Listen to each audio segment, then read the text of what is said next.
검찰이 연예인 이시영 씨에 대한 허위 사실을 퍼뜨린 혐의로 현직 기자에 대해 사전 구속영장을 청구했는데요.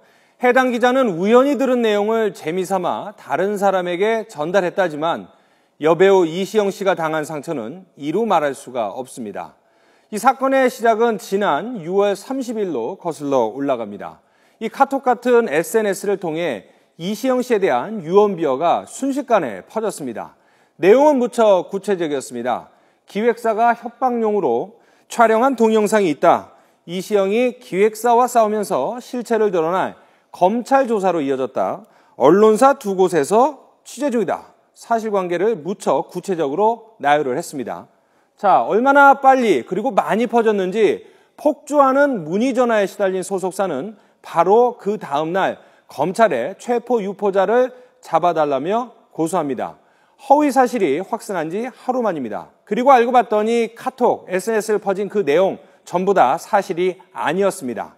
자, 또 문제는 또 있습니다. 이 전후 관계를 따지기 어렵지만 실제로 이 즈음에 이시영 성관계 동영상도 등장을 했습니다.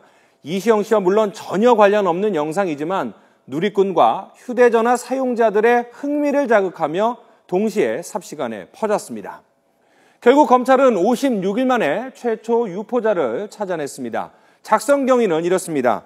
전문지 기자인 33살 신모 씨, 대학 동창 모임에서 이시영의 동영상이 있다는 이른바 카더라 통신을 듣게 됩니다. 이 술자리에서 들은 내용을 자신의 노트북에서 정리한 뒤 휴대전화, SNS를 통해서 국회의원, 보좌관, 기자 등 취재원과 지인들에게 전달한 겁니다. 이렇게 해서 정보지 이른바 이시영 동영상이라는 제목의 찌라시가 탄생하게 된 겁니다. 신 씨는 흥미를 위해서 정보지를 작성했다고 진술한 것으로 알려졌습니다. 검찰은 신 씨에 대해 정보통신망법 위반 중에서 명예훼손 혐의로 사전 구속영장을 청구했습니다. 그렇다면 검찰은 어떻게 기하급수적으로 퍼진 정보지의 최초 유포자를 찾아낸 것일까요?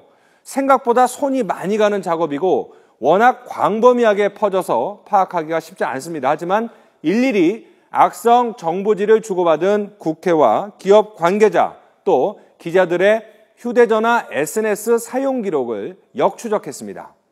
허위사실 유포는 7년 이하의 징역이나 5천만 원 이하의 벌금형에 처해질 수 있습니다. 보통 인터넷에 퍼지는 유언비어는 연예인들의 사생활과 관련된 것들이 많습니다. 대중들의 사랑을 받아야 하는 직업적 특성 탓에 이 예전에는 선처를 호소하는 경우가 많았는데 요즘은 연예인들도 악성 정보지 유포나 이 악성 댓글에 적극적으로 대응하는 추세입니다. 가수 임창정 씨 예전에 유언비어가 퍼져갖고 마음고생 심했는데요. 이 유포한 누리꾼 벌금 80만 원을 선고받았습니다. 하지만 당사자가 받은 상처나 훼손된 명예에 비해 처벌 수위가 너무 관대하다 이런 비판이 나오고 있는 것도 사실입니다.